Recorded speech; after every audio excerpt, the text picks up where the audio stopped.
Frozen in stone, frozen in time. The congressional ceremony recently marking the placement of a sepia-colored statue of civil rights icon Mrs. Rosa Parks left me wondering what she would think of this spectacle of politicians spilling all over each other to praise this quiet, dignified seamstress who got tired of giving up her seat on a segregated bus and said no. Almost every politician mentioned those very words: quiet, dignified, religious, but above all, quiet. Standing behind history's curtain, now safely lying in the kingdom of death, truly quiet now, would she recognize this self that politicians have molded in stone, frozen one moment in her long, full life?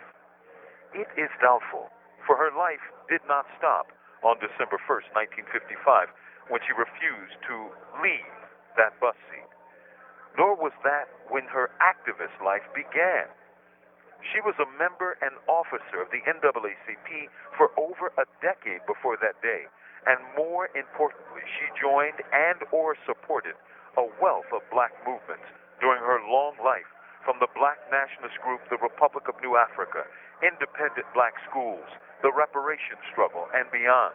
She admired Malcolm X, supported armed black self-defense, and worked against imperial wars from Vietnam to Iraq, against mass incarceration, and to abolish the death penalty. Professor Jean Theoharis, in her recent work, The Rebellious Life of Rosa Parks, now we see how and why she was frozen in stone, locked into December 1st, 1955, safe, quiet. Rosa Parks, like Martin Luther King Jr., was frozen in stone and in time by political entities who want to seem progressive while they daily defend programs of state repression. In her recent work, The Rebellious Life of Rosa Parks, Theoharis recounts a life of resistance, of radicalism, of deepening commitment, and yes, of change that enriched her and didn't leave her sealed in the cold ice of December 1955 on a city bus. It was a life of rebellion. From Imprisoned Nation, this is Mumia Abu Jamal. These commentaries are recorded by Noelle Hanrahan of Prison Radio. Other mothers, other movements. The death of civil rights icon Mrs. Rosa Parks at the age of 92 has become a national event, with media outlets running retrospectives from the Montgomery bus boycott, which sparked the rise of the late Reverend Dr. Martin Luther King Jr. and the birth of the modern civil rights movement. This, in this moment of familial and social loss, is yet a good thing, for it teaches and reminds the young of how things were in an America that they did not live in. Mrs. Parks rightly deserved the accolades and honors heaped upon her for the great and noble role she played in a mass movement that touched the lives of millions.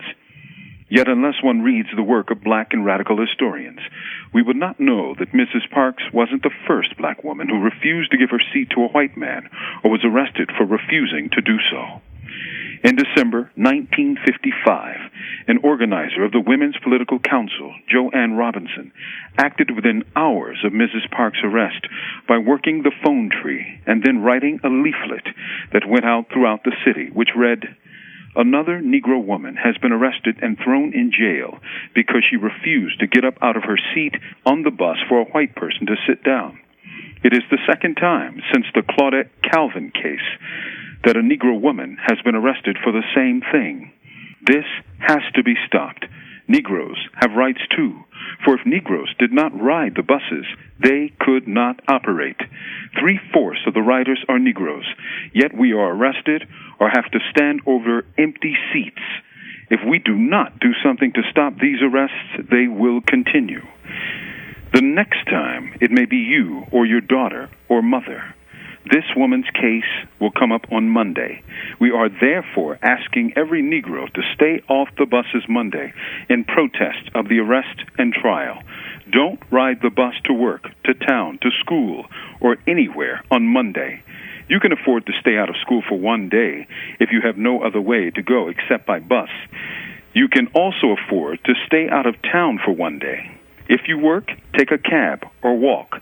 But please, children and grown-ups, don't ride the bus at all on Monday. Please stay off all buses Monday. Without Joanne Robinson's activism, who would know of Rosa Parks? What if she or her woman's political counsel did nothing? What if she hadn't activated the phone tree or written and then distributed this leaflet? And what if black folks in Montgomery, by the hundreds, thousands, and more, didn't respond to those leaflets? People build movements one by one, in tens, hundreds, thousands, and eventually millions. And what if Claudette Calvin, this poor woman, lost not only her seat and her dignity, but was later tossed into a mental institution? Few remember this woman's name, but her contribution, which set the stage for Parks, was immense. Yet none of us can deny the power of Montgomery and how it electrified the nation.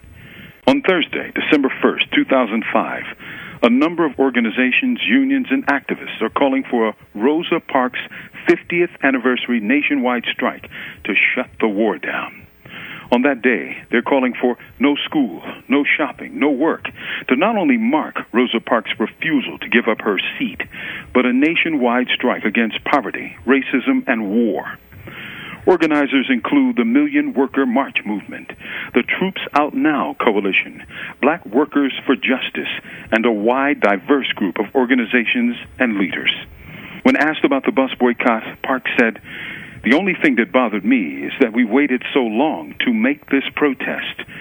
It's been 50 years since her heroic stand in Montgomery against the racist system of segregation. Today, in the brutal aftermath of Hurricane Katrina, it is past time for protests against poverty, racism, and the scourge of war. People joining together make movements." From Death Row, this is Mumia Abu Jamal. These commentaries are produced by Noelle Hanrahan for Prison Radio. Another side of black history. As someone who's written at least 2 history books, Faith of Our Fathers and We Want Freedom, A Life in the Black Panther Party, it's safe to sometimes assume that the basics of black American history are known to us.